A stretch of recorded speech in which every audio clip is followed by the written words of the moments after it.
Yes, yes. Hello. Everybody loves Raymond 360 live. Hello, everybody. Telling our followers that we are live. That's the message that I get. Everybody, I hope I sound okay.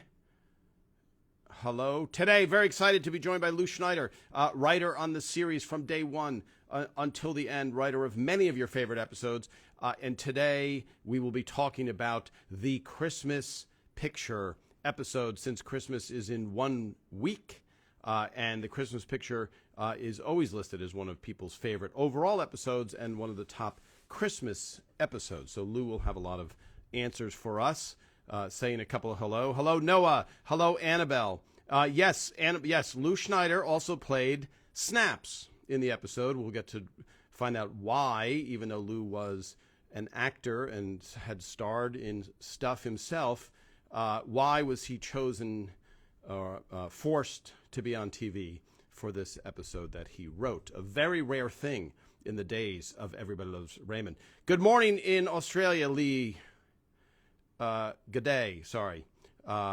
I'm not good at my Australian ease. Christmas Photo is the funniest episode and my favorite. Karen Cooney in England. Okay, wait for Lew to join for all the compliments of Lew. All right, let's see here. Shouting out.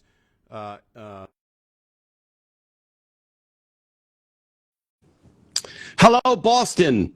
Lew spent a lot of time in the Boston area. Melbourne. Hello, Norway. Lew Schneider, director of network television shows, is currently upside down and paused. There we go, Lew. There we go.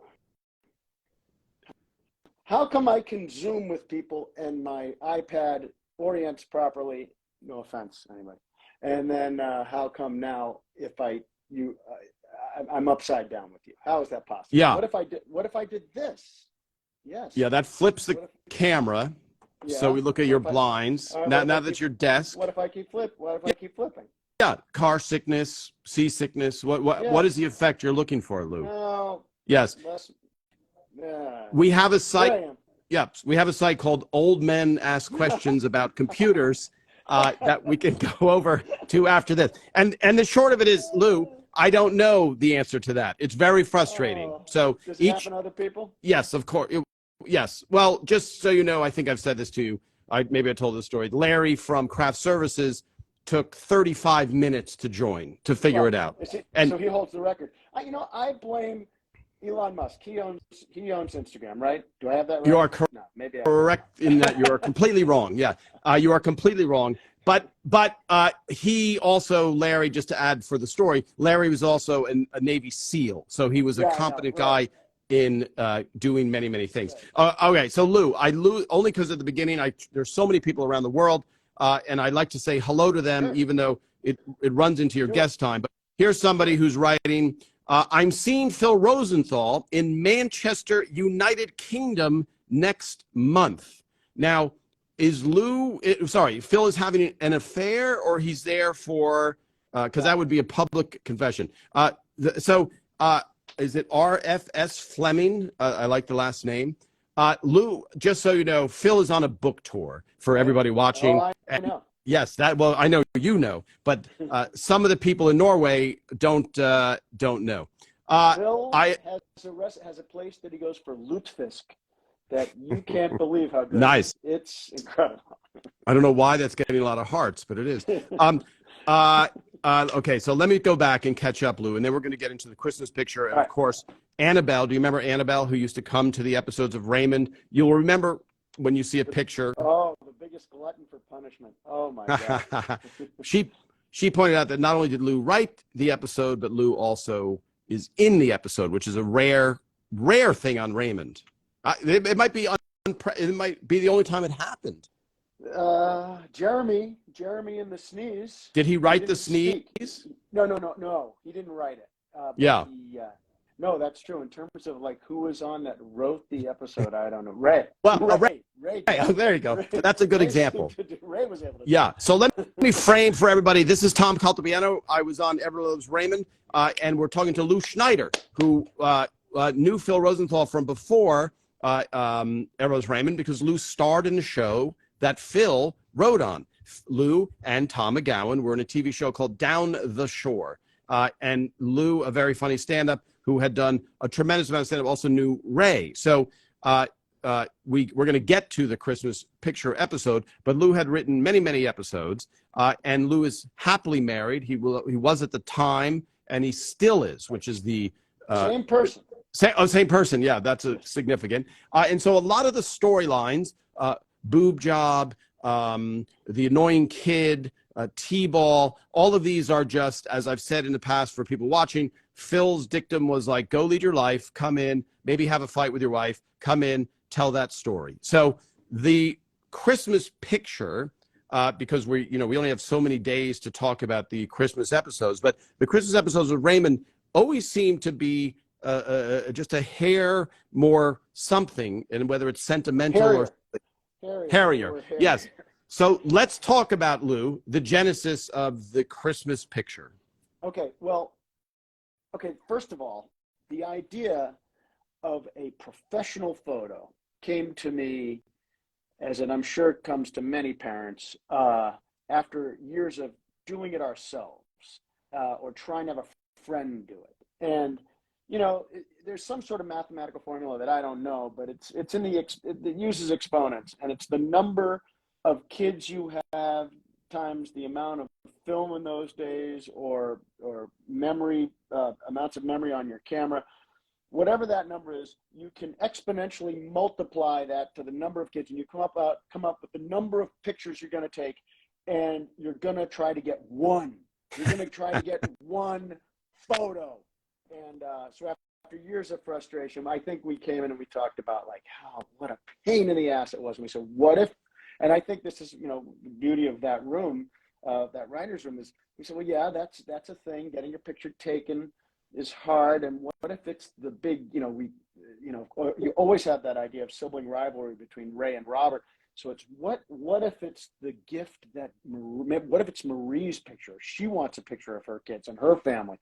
And so that sort of got, you had a good story if, oh, wow, there are a lot of wrinkles to this. There's Ray and Robert. There's the marriage thing with Deborah. That became the crux of the show. All these things smashing together, that her family versus his family versus Robert. And of course, you get a chance to put this great guest actor into the show. So you really couldn't miss. So it sets up, and let me go back a little. Lew has 3 sons, and yes. I'm going to say this: they're phenomenal human beings. But when your sons are, 4, 7, and you're trying to take a picture, someone's in a headlock. Yeah. Someone's in a headlock. So, and I'm just a little point of trivia. I took Ray's Christmas picture every year with his 4 kids, and so I would have to go. So I have.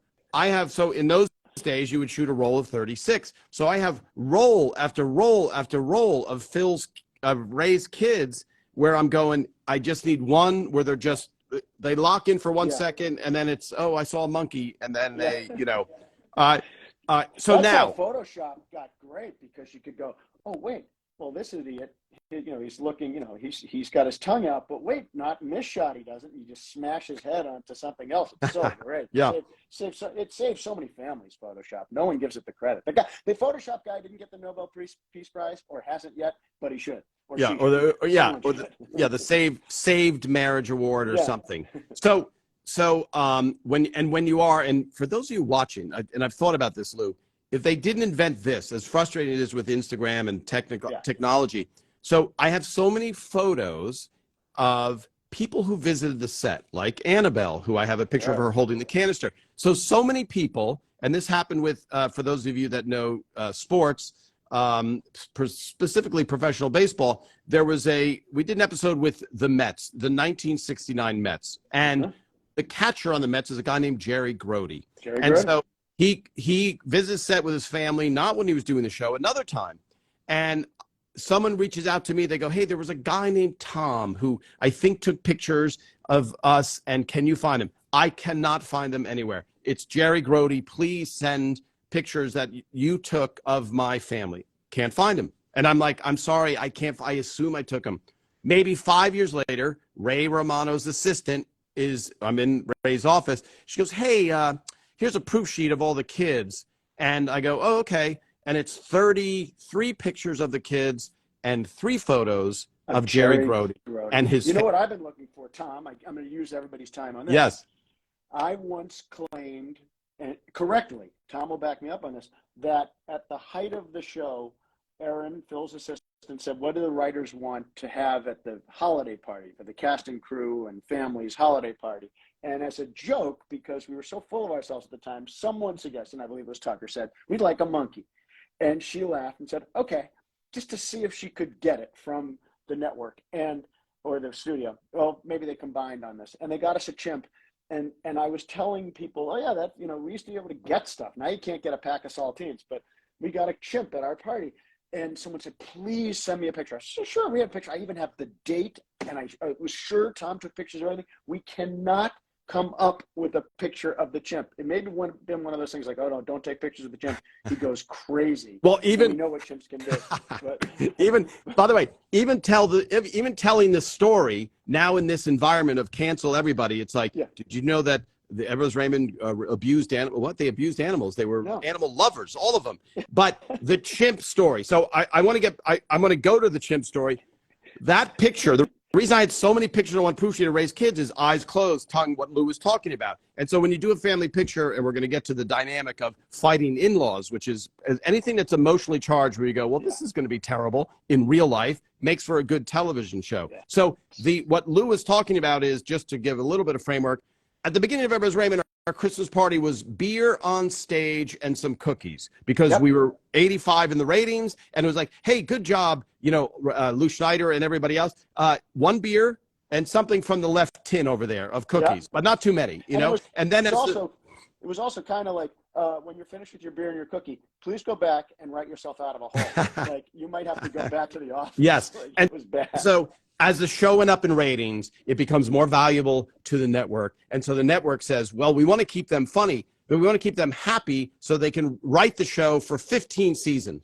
So then Lew's, or that throwaway joke by Tucker becomes, what do they need this year? Well, they need a monkey. Well, okay, well, let's get them a monkey. Like, let's not fool around here.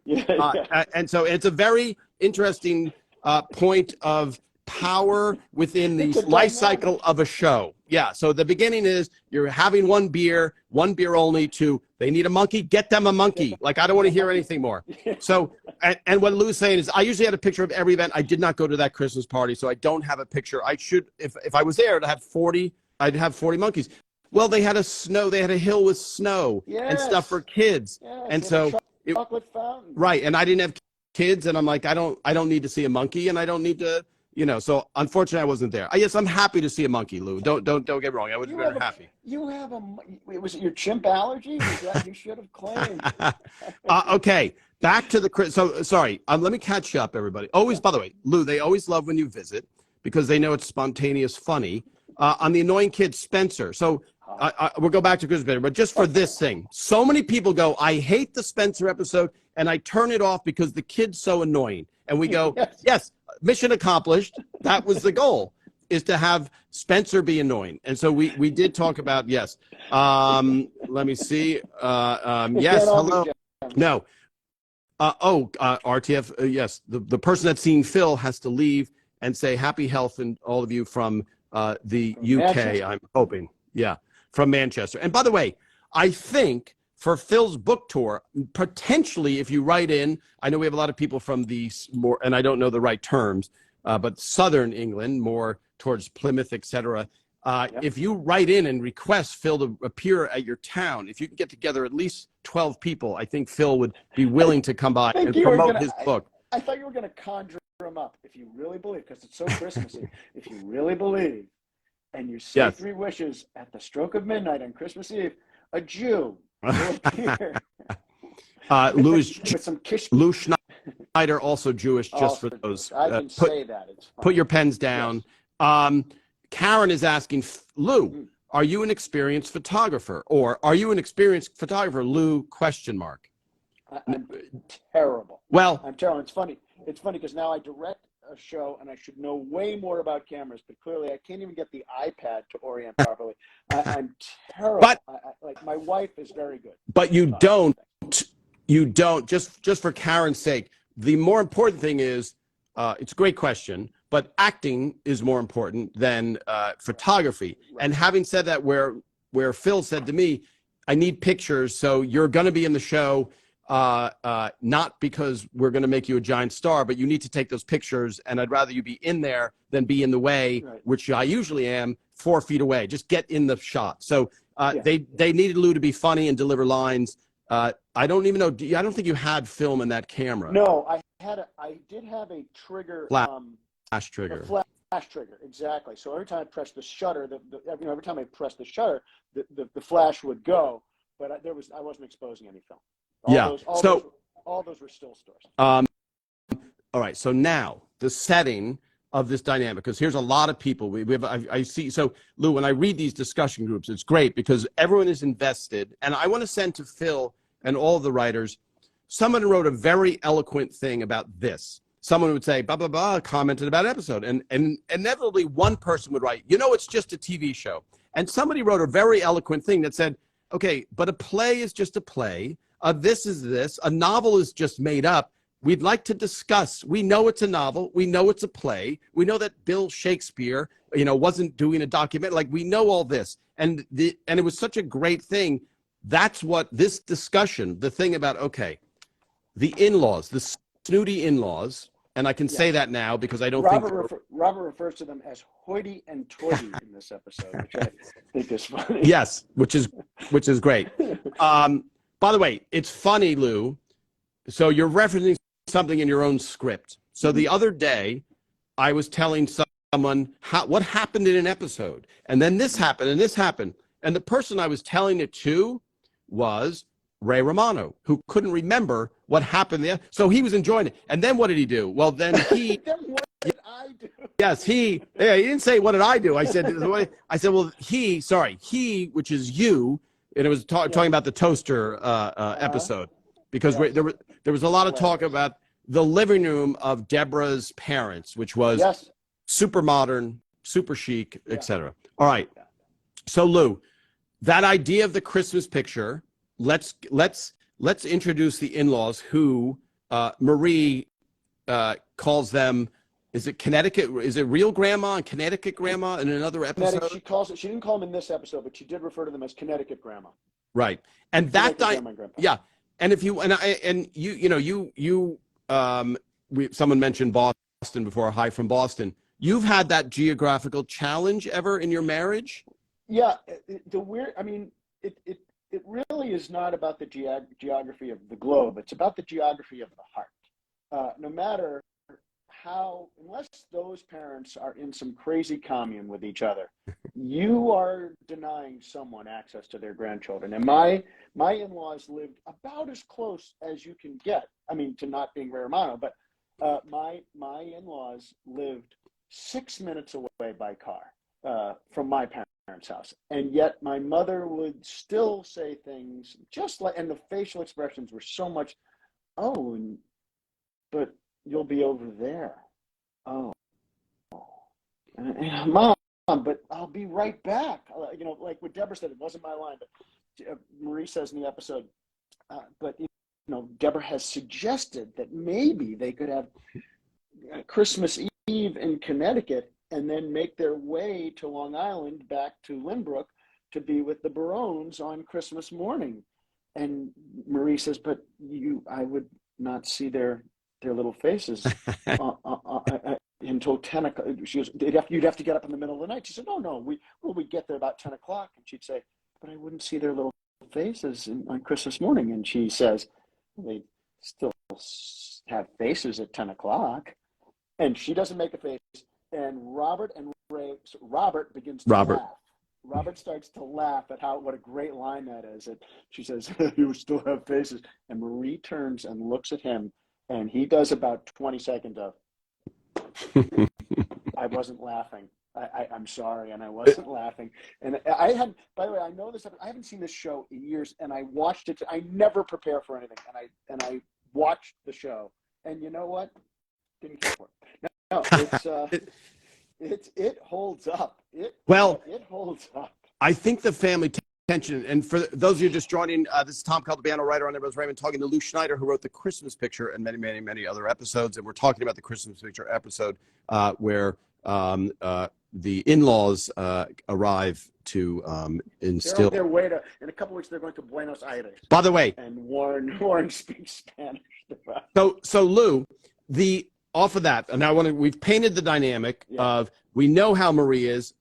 She is, as we would say, an endless supply of guilt. Yeah, she is a guilt machine, and it's what Lew was just saying about with his mother. It's just the sentence. It's the implied subtext of like, you are crushing my soul. I'm going to say that you're crushing my soul without saying it. You know, or I'll say it an expert can say, you're not crushing my soul, so as to say, you are crushing my soul.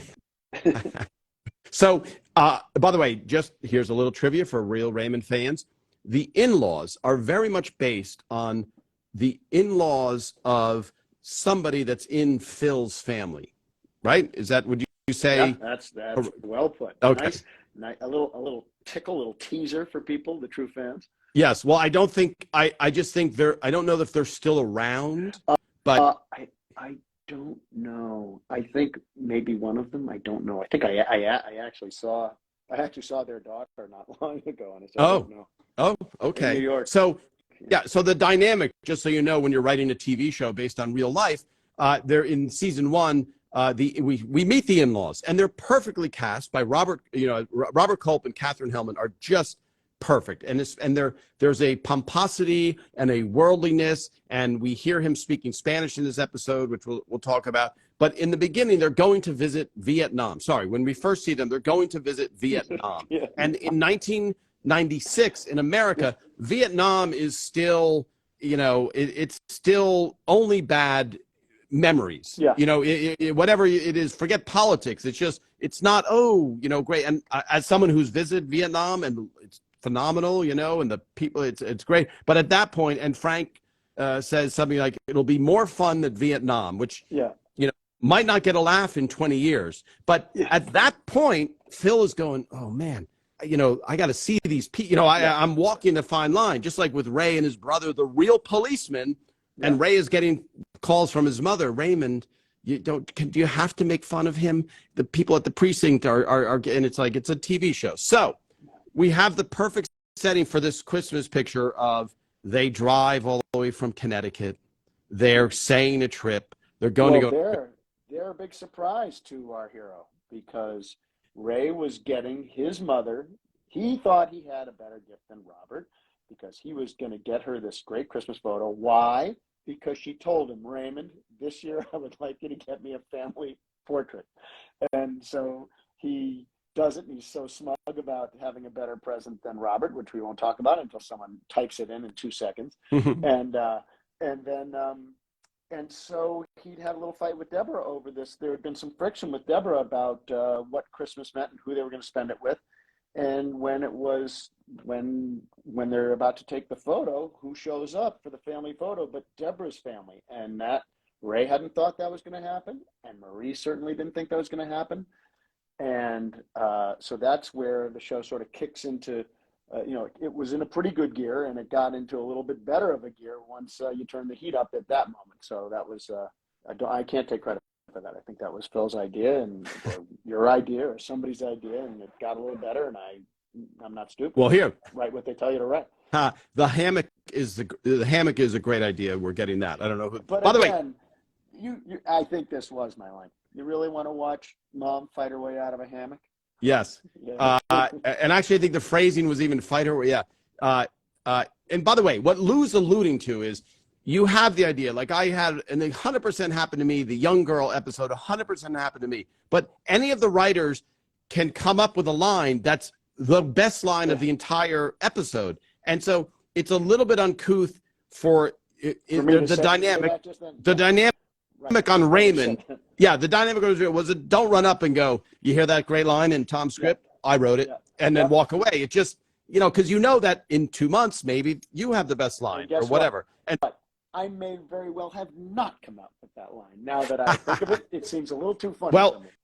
I just because we're talking Christmas episodes, there's the episode that I did, Jazz Records, which is 100% based on my father, very specific thing. Yeah. Mike Scully had a phenomenal line in there, and this is the best thing for those of you that are writers. There's nothing easier than to take a 40-page script, read through it, and go, oh, there's a funny line there, because you don't have to sit there and go, okay, what happens in this scene? You're just sitting there going, okay, here's a gem. There you go. There's a little morsel of comedy for you. And Mike Scully said, I got up, in Jazz Records, Brad Roberts' character says, I got corrective shoes, right? Corrective shoes from Dr. Fishman, and Ray got Hot Wheels. And so Mike Scully said, I had a thing where Robert goes downstairs to play with the Hot Wheels, and Robert's line is, I got up and I pulled off my clunky corrective shoes. And the imagery of a young boy, like, it's just so sad and so terrible. So that I'm just getting to, when Lew keeps saying, I didn't think of it, he's being very magnanimous, because it applies to everything, and you can't even remember. I don't even remember what joke that was, No, there's so many lines and so many shows, and some people do say, hey, that was you, and you're like, I hope so, but I would. It's one of the things you would wilt on the stand if under cross-examination. If they said, can you be 100% sure that you thought of that joke? And you can go back and look in your draft, but who can open those? It's in an old version of Final Draft, and you can't get to it. Do you know what's funny is I will blow, and what Lew's saying is right. Like, Mr. Schneider, your name is on the script, and you're telling me you don't remember in scene C having Deborah like, I guess so, maybe. Or let's bring Mr. Romano on. When did I do that? Well, Ray, you came in with a toaster. So memory is. I like that you said that Ray wanted to know what he did next. It's like when you talk to a child and you tell them the story of their childhood, and they want to say, and then what happened? Like, well, this was you. This is what happened to you. Yes. You then went on the roller coaster, and you weren't scared, and now you can go to sleep. Good night. Yes. Well, it was very funny, because there was also a person who in the room with us who's working with me who had to witness it and go, I was able to say, it's very funny that I'm explaining to a guy who should know what went down in an episode. And he's like, here, oh, then what happened? What did I do? So all right, we're back. We're getting back to the picture. Oh, by the way, I do have every draft of every episode digitally, but I also have all of the props and all of the wardrobe scripts as well, which is the shooting script. But I remember this. So now this is going to be Lew. I'm going to break the rule. There's one line that I remember very clearly in a Scro script, and I'm like, there would be no proof that I wrote that line, because it was what happens. Everybody, just to digress and talk about the writing process. You pitch the show, and you pitch the show meaning, how about a Christmas picture? How about this? How about this? And someone might be in the room, and a lot of times it was Phil. Phil would just say, what if this happens? And you're like, okay, damn it, that's perfect. I think that happened in the Bird episode, where he's like, what if she kills it? And it was like, oh, okay, that's now we have a great moment. Well, in Wallpaper, that happened to me, because the car, when they used to back the car out of their driveway, my neighbors used to back the car out of their driveway and run into my dad's Plymouth Satellite wagon. Phil, I could only think that far. I got stuck in real life. I could only think, oh, well, they should damage Ray's car. And Phil goes, well, it's much funnier if they drive right up into the house and blow the, you don't think, oh, what if we destroy our set? But Phil, it's his set. He's welcome to destroy it. Well, so that was his idea. Yeah. I was happy to run with that. So in your defense, though, Lew, if you came in, especially if it was early in the season, and said, guys, what if we drove a car through the house? We're not in cartoon land. So as a writer, you also have to think, how much is this going to cost, right? You have to go. So I'm just defending you in Yes. It has to be. Set the rules. Yes. Yeah, I don't set the rules and the production rules. So yeah, you can't. And just like in the Tissues episode, where it's like, how about we set the house on fire? House on fire, yeah. Okay, I guess so. Can we do that? Or so what if you're uptight like Tucker and you suggest that Ray maybe pulls takes a telephone and the remote control from a hotel room on the road, And Tucker goes, really? He's going to take a phone and a remote control? Really? Is that what we're saying? Yeah, that's what we're saying. So we have different levels of Yes. Parameters in your mind. Right, Yeah. right. All right. But the line I'm thinking of, Lou, which was, Yeah. it was that perfect situation, was we usually hang ours on the door.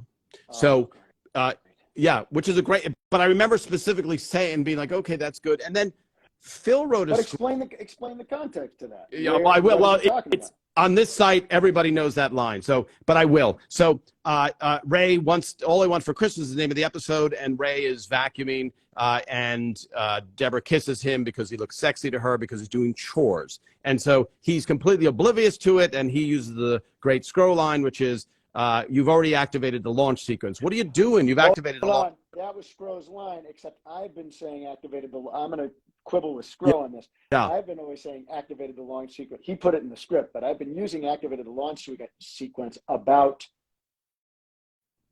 stuff for a long time, and Scro put it. Oh, so that's good. Well, I will. So again, we're talking writers thing. I will say this. I had an idea, and this was great. This is what you want to happen. What I'm about, the story I'm going to tell you. But let me just finish the. They're in the mid thing. Activate a launch sequence, meaning Ray might be potentially aroused. He's in boxer shorts. The family comes in. He grabs the wreath and is hiding himself. And Robert says the perfect line, which is, "We usually hang ours on the door." This is the perfect example of working together as writers. Though I had the idea for an radio-controlled airplane, that Robert gives Ray a radio-controlled airplane. No idea what to do with it, and never had an idea what to do with it. It was just like, hey, it'd be funny if Robert had a radio, because a friend of mine had them, and just an odd hobby. And then Scro came to me. He goes, "Hey, are you using that for anything?" And I said, "No, not. I have the number of ideas I have for that is 0. So you can do whatever you want." And he used it to have it crash through the window, which was brilliant, which breaks up Ray. Right. Yes, getting lucky. But it was just the subject, the subject area. All right, Lou, that was a long digression, and it started by me saying, Lou's being... Merry Christmas. Well, Happy New Year is what, yes, let's take it up. So what I was going to say is the tangent started because Lew was being magnanimous, saying that wasn't even my thing, and he doesn't have to qualify. Let's just get back to that episode, Lew. The family shows up, right? And the perfect thing and I don't know where this came from, but Robert Culp going, well, actually, we're going to be traveling to, is it Buenos Aires? Yes, he says to Senor Franco, he says to Raymond that he's going to, he says, "Hola, Ramon, Feliz Navidad." And he says, yeah, thanks. He goes, actually, yeah, we're going to Buenos Aires. He says, "We're going to Buenos Aires." And he says, right. And he thinks he can get out of it. He goes, "What time's your flight?" He goes, "Oh, it's not for 2 weeks, not till después del año nuevo." And he goes, okay, thanks, go. And he sort of pushes him away. And Robert Culp then does this, which was Robert Culp thought of this. And Robert Culp, you never know what Robert Culp's going to come up with. But in this scene, he's looking in a mirror, and he takes a hand mirror, and he goes like this to check to see if perhaps any bald spot might be visible or covered. Whatever. We leave that there, and he does it with this hand. And it's phenomenal. And no one really noticed it that much. But in editing, Phil was like, "Oh my God, Robert Culp came up with this bit of business. It's so great." And I think he showed it to us. I think he brought down a cut, or we went up there and looked at it. It was fantastic. Yeah. It was great. Or he showed it to me. It was great.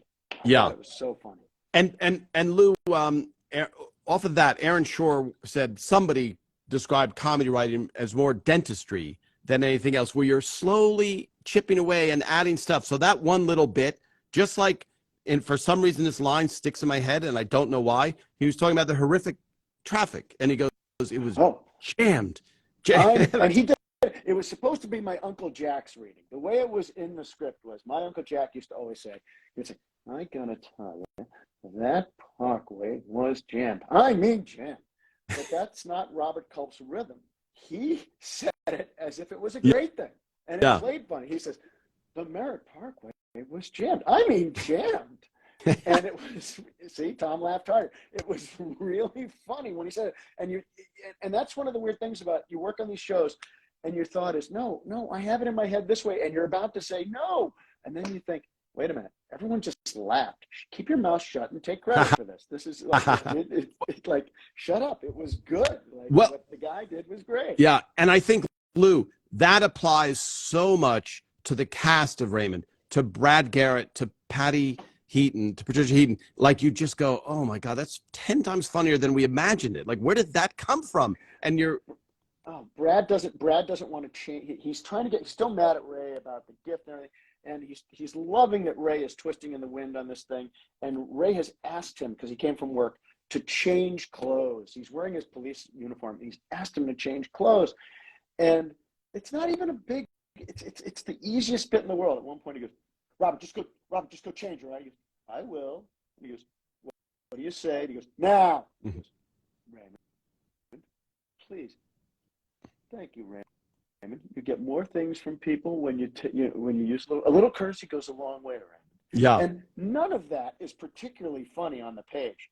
But you watch Brad, of course, in context where a guy's very upset and another guy knows he's upset and another guy is his brother and can really put the screws to him, gets a little funnier. Everything in context. It's a you had to be there moment, and Brad was there. Yeah. So and I think, really funny. yeah, and that's great. But you hit the most important thing in context. So when a man says, I'm going to Buenos Aires, and the guy says, when is your flight? That's not even a funny line unless you know the guy who's like, can we whisk you out of the room right now? Yeah, I want you out of here. Lew, I'm going to prevent a cough, but I'm drinking from, you will get a copy with your name on it, the quotes mug. It's backwards. I'm sure there are many quotes from your lines, but I'm preventing a cough. So we had all the fans vote on their favorite quotes, and there's so many that we may have to have edition number 2 of just their quotes. So, or maybe a bigger vessel, maybe a soup bowl. We looked into that, Lew. Yes, it would have to be a bathtub-sized vessel to get all the funny quotes on there. So here, Bobby S. From Hawaii, a big fan. Do these little things they're describing come out in the table read or later in the week? It could come, Bobby, that's a good question. It can come out sort of any time. It could come out at the time you're breaking the story because people come up with jokes along the way. It can come out. It can come out at the time you've written your first draft and people have jokes. So it can come out anytime. So they're about like, including shoot night. There are 20 chances for jokes to come into that script. Yeah. So yeah. And there's just a discovery thing because when you're doing, and I think that's the beauty for those of you again who want to write. One of the things, because Phil was so good at giving notes, by the cast living with the same script for 5 days and being able to do the same lines, that's where these little things can come in. Yeah. And when you change scripts on some shows, they did last minute, the night before, the day of shooting, while they're shooting, and the cast, you don't get a chance for the actor to live with the material and discover. So it's a multiple effect, but all that time. Yes, a mug set. Yes, thank you. That is a good idea. Still waiting for my mug, but could be a wait yet as there's a postal strike in the UK, Lew. So if any gifts are headed your way from your friends in the UK, I've heard trouble in the UK. Yeah, just be aware. So now, Lew, the big question is they show up and they're going to do this picture, and it's like this was a perfect type of play where there's not a lot of movement, but it's like these little side conversations, and Ray going back to his mother and Ray going to Deborah, who both have good, they both have good points. And what was when people are going, hey, why didn't you just take a couple of different pictures? My wife brought that up today. She said, why didn't they just do one with her family, one with this one? And I think we covered it. We covered it to some degree, and I think we covered it pretty well. For one thing, Ray's already in trouble with Deborah. So if he suggests breaking them up, maybe she's not thrilled with that. He doesn't want to do anything to rock that boat. The other thing is when Katherine Hellman enters, and she does such a beautiful job with this line, her first line to Marie is something like, we've never gotten to be in a picture together. Isn't this great? And and she said, "Oh, I can't believe we've never been in a picture together." Marie's response is, "I wonder why that is," which got a laugh. But in fact, it answers that question, which is, you would really hurt Deborah's mom's feelings. You would really hurt Lois's feelings if you were to say, "We don't want to have a picture with you." So, and Marie always kept up the appearance of being kind of gracious with them, but you would put the screws to Raymond. So the answer is, that's how we covered it. And also then you can cover it with Liz. Then there's no story. And look how much everybody's laughing. Just keep laughing. And by the way, it's not wrong. So just cutting to you, what you have to do is you have to be in a credibility where you go, okay, you're thinking as Lew, the writer, it's like, okay, let's say he does do that. What is that like, that conversation now back at home with Deborah? So he's saved, maybe they're split it off. Yeah. And that goes, and I have to tell you, when I take pictures of Ray, who's famous, and let's say Brad, I saw them recently, and people who are unaware, it's like, okay, I'm taking a group photo with non-celebrities and Ray and Brad, but I wanted a picture of just Ray and Brad together, but people don't get it. So, and I don't want to hurt people's feelings. So you're being a sensitive person. So I could say, "Oh, would you mind you guys just stepping away so I can?" And I'm very aware, as you, Lew, have gone, people who've become famous. Like, you knew Ray before he was famous. And so when I walk on a red carpet with Ray, which I reluctantly ever do, I'm like, "Phil, Ray, I'll meet you on the other side." Because I know they don't want me in the picture. And you don't take personal offense, but it's they're not after you. And also, a lot of times people will hand the wife of a celebrity or the husband of a celebrity, whoever it is, the camera and say, "Can you take a picture of me with your person?" Yes. Like, it's not very cordial. Right. But it's the nature of the beast. Yeah. So now, if they did, and what Lew said it as well, because I've read things like, "I don't understand Deborah. I would have told Marie off in episode 3. It's like, okay, then we would have had 3 episodes, and it would have been 4 episodes. You must have that. The show's a drama and shifts to 10 o'clock at night, and who wants to watch that? Oh, yeah. and I'll bring up a Phil thing that he dealt with Network Notes, where they said, Ray asked in the pilot for them not to drop in anymore. So what's going to happen in the next episodes? And Phil's like, they don't listen. Like for those of you watching who have annoying friends, where you go and you're friends with a friend who keeps complaining about this other friend, and you go, "Why do you still just cut them?" And it's like, it doesn't end. The annoying doesn't end. Yeah. Well, this is something writers talk about all the time, and everybody always says, if you let the telephone do its job, you would have no TV. There would be no show. Like, why doesn't Ray call his parents? Why don't the parents call instead of come over? How exciting is it to watch a phone call? It's not good. They have to come over. Well, phones don't exist. You can't do it. So this, I have thought, everybody, before we get back to the Christmas picture, with the advent of smartphones, okay, that would have screwed up us terribly. Why didn't you just text him? And that didn't exist back then. Thank goodness. Thank God. In Seinfeld, we have like a dot matrix printer. We can't even print anything on that show. Remember? Like, we have the paper is feeding. Spewing. You have to sign a contract. And so it's an interesting challenge. And Lew, you're on a show now, right? Yeah. Okay. So you're on the Goldbergs, right? But it takes place in the 80s. So we still are cool because we can't have anything. In fact, we pretty much avoid this joke, but I do like the best version of it was, at one point the kids wanted to get a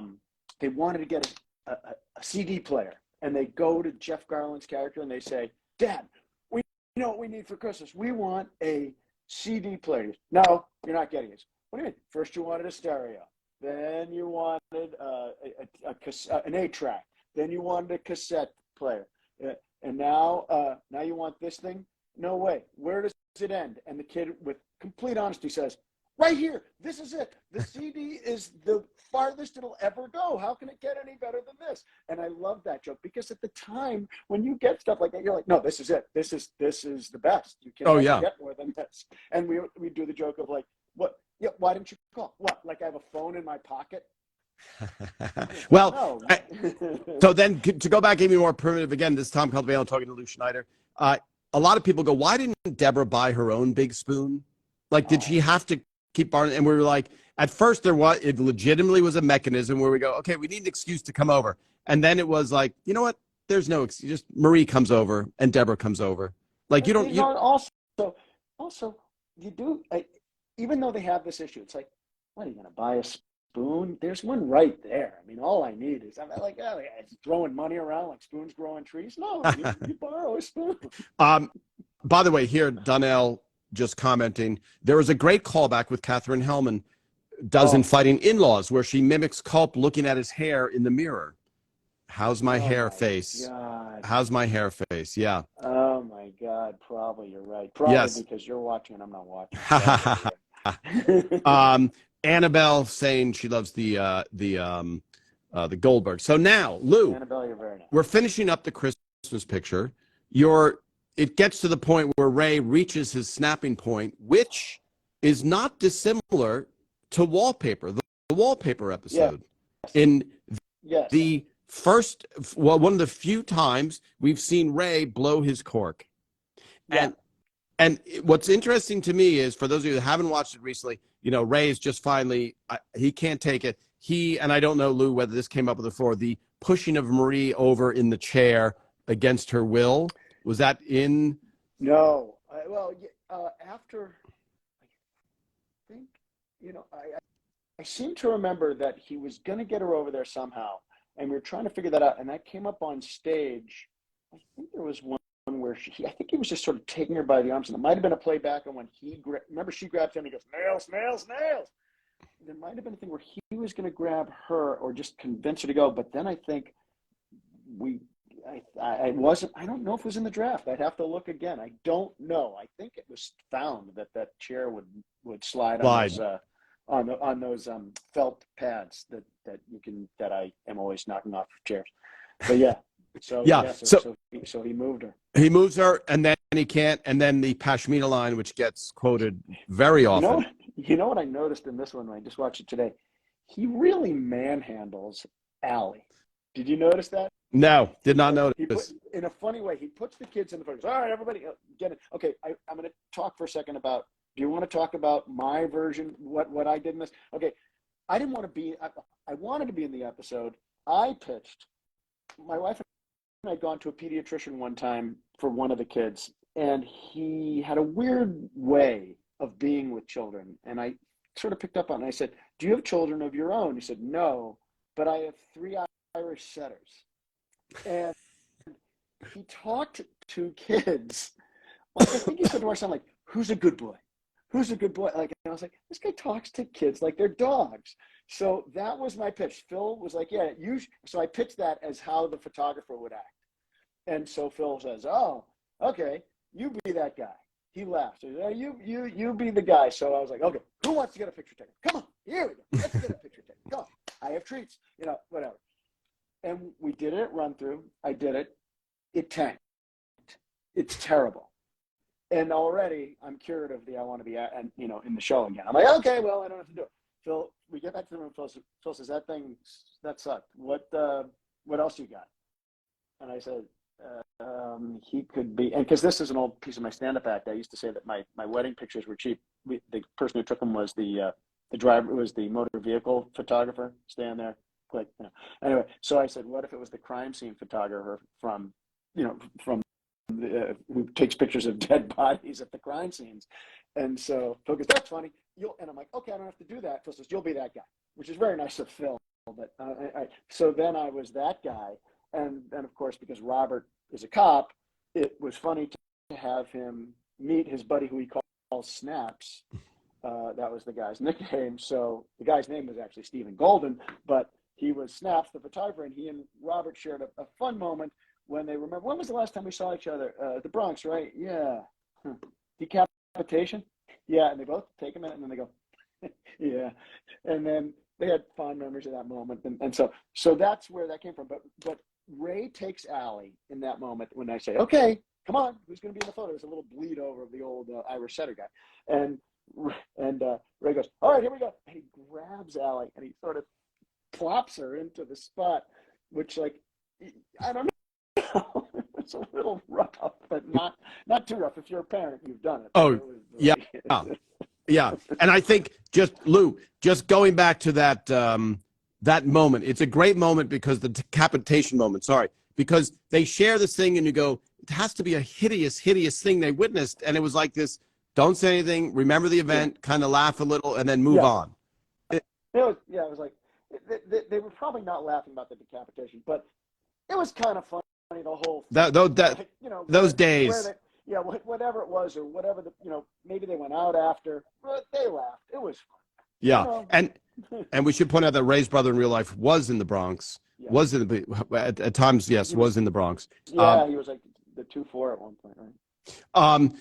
So now, Lou, the Pashmina line though, and him getting mad, and the thing that I loved about that is you're watching this lead character lose it, and there's a point where even Marie. There's a point where and let's say we would see it in the writer's room, just as an example. We see it with our relatives where you go, oh, they're, like, how dare they? But then they go, oh, they're so uncorked that let's just let this one pass. And then Robert mitigates that by saying, if Raymond throw another hissy fit. Yep. And then we get those great moments of, no one's smiling. At that point, Ray has ruined the day because he's exploded. So everybody sort of is very uncomfortable as they stand there kind of shifting their weight, getting their picture taken.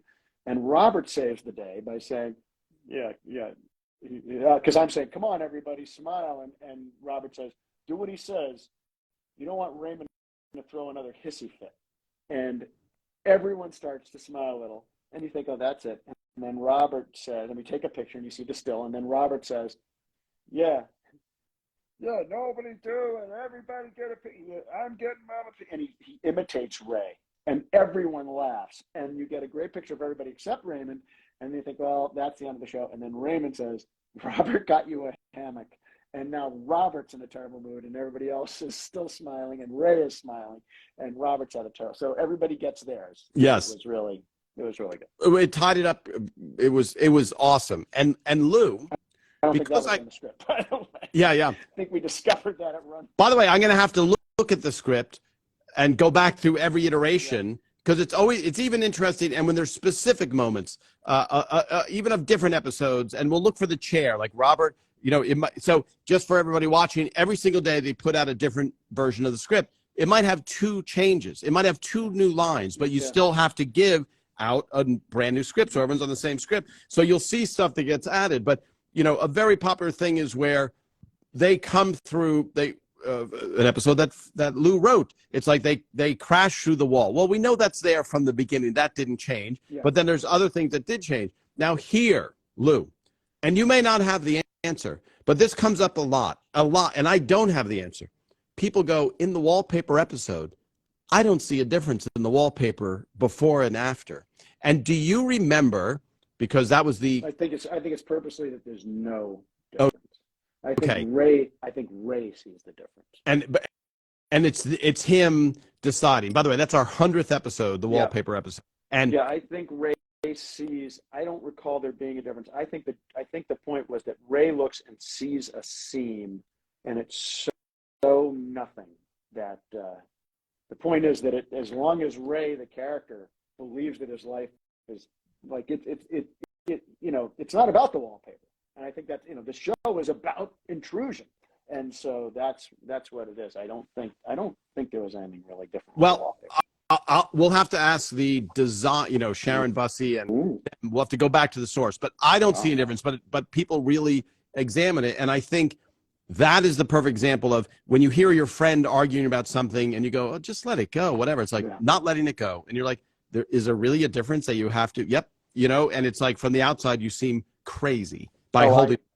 I know a woman who claims that when the insurance company cleaned her couch after the fire in her apartment, that there's a stain, and I have to tell you, I can't see the stain, but she sees the stain, and that's all that matters. Oh, are you married to that woman, or? Oh no. Okay, I just want people. I just didn't want to because people love when they watch it. They love Liz. There's a tangential there's a tangential connection to everybody loves Raymond with that one. Oh, not a cast member's wife, but close. Yes. We'll have to hear next time. And by the way, we'll have to hear more when you come back, Lew, to talk about the Hanukkah episode. Oh, no, wait. We didn't do a Hanukkah episode, which was. Can't even do and by the way. Goldberg. We just did. Actually, can I pump something? Yeah. An episode I directed of the Goldbergs reruns on Wednesday, and I like the ones that are battles of Hanukkah and Christmas, and this is one of those. It airs on Wednesday, this Wednesday, reruns. It ran once, it's going to rerun again this Wednesday. So watch it. Only because we have a everywhere audience, or we call international. So on network television in America, it's on ABC this Wednesday, and in Croatia, I don't know the airtime. Probably Hulu the day after. Hulu the day after. It's actually already on Hulu. By the way, give me some hearts for those watching who have seen the Goldbergs, which has been on the air for quite a while. It's a great show, but 10th year. So I'm just, and Lew has, Lew, have you written? I know you've directed a ton. You've written. I've written only like 4 or 5, but I've directed like more than 50. So that's unbelievable. It became a lot. It became all of a sudden. You do a show here and a show there, and all of a sudden you've directed a lot of the Gold. It adds up. And I'm just looking for hearts if there's even, because I've spoken on here about things and certain American celebrities where people go, never heard of him. And you go, really? Okay. It's such an interesting awareness of what plays, internationally. Like Everest Raymond and Friends, huge international hit, English-speaking countries, and Seinfeld, English-speaking countries. The international awareness of Seinfeld is so small that it's shocking because it just doesn't play. Annabelle saying Rick Springfield was on that episode. He was. Correct? Yes, okay. Awesome. All right, Lew, I'm going to get you your name on a mug for all of the writers. The quotes, the quotes thing, but I have to prevent a cough again. And do you have a Phil Rosenthal mug? I have one here somewhere. Have you ever seen? You've seen the Phil Rosenthal mug? My whole house is the Phil Rosenthal house. Oh, bravo! This is the Everybody Loves Raymond house. I joke around and say this is the house that Raymond built, but the truth is, this house already existed, and then Raymond allowed me to buy it. But now it's the house that Raymond remodeled. It's finally. I'm getting so much Raymond swag. I'm so sorry. But Tom, look what I found today. A gift from Raymond. This is Tom. The space pen? The Fisher space pen. Wow. Today in Jake's room, and now it's back in rotation. It'll write everywhere. It's funny because there was a Seinfeld episode about that. And just for people watching, just on the most weird trivia, I was with Ray Romano in Nevada, and I said, "Oh, Fisher Space Pen is here, so let me go visit Mr. Fisher." And so I went to the factory where he made it on a Saturday, and he answers the door, and he was working on the pen. He was a perfectionist. And for those of you that don't know, when the astronauts first went to space, they couldn't use pencils because the point would break off, and they couldn't use pen because there was no gravity. So this guy came up with something called a thixotropic ink. All it means is it was like a gel, and a ball rotated, and it wrote. And when they were taking off from Apollo 11, a thing had jammed, and so they needed something to push that in. So Buzz Aldrin used, and it was actually like a felt thing it was a big move forward in space pen technology, and it was helpful for comedy writers and also when we were kids, space anything was the best. Anything. Yes. So there you go. But I did see the Mr. Fisher, Paul Fisher, with Ray, and Ray goes, "Why are you visiting the guy who invented the space pen?" I'm like, "Because I don't play golf, and he's right nearby." All right. There. Lew Schneider, we'll see you again for one of the many episodes. Thank you for answering all of the Christmas picture trivia, and I found a lot of pictures of you on proof sheets that I didn't print before, because the audience doesn't need 40 pictures of Lew Schneider playing snaps, and so they weren't. And now you did print a great one, and I have it somewhere of me. Hold on, no, wait, hold on, no, I know it's right here. Can I show it to you? Yeah, go ahead. It doesn't take too long. Wait, hold on. All right, Lew. Drum roll, please. We're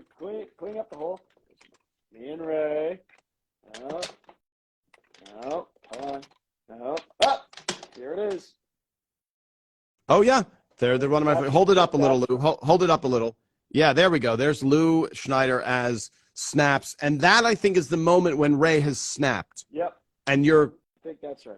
Yes, you have the look of shock. All right, Yes. Lou. A lot of thank yous from everybody for being a guest. I'm thanking you. All these comments go away. Karen, Jack, thank you, Tom and Lou. Thank you, Karen in Plymouth, England. Thank you, Karen in England, but a different part of England. And Lou, I will see you soon. I'm sure. Hopefully soon. Let me know. Yeah. Well, I mean, thanks everybody. I appreciate outside of this, and say hi to Liz if she can come on next time. You and yours. I know. She is. We are getting rid of 25 years of junk. So oh wow. She is not. She's out of her mind. All right. Well, but anyway, stay out of her sights, Lou, because you never know what's going to wind up in the junk pile. All right. Bye, everybody. All right. Thank you. Thanks, Lou. Talk to you later. Bye.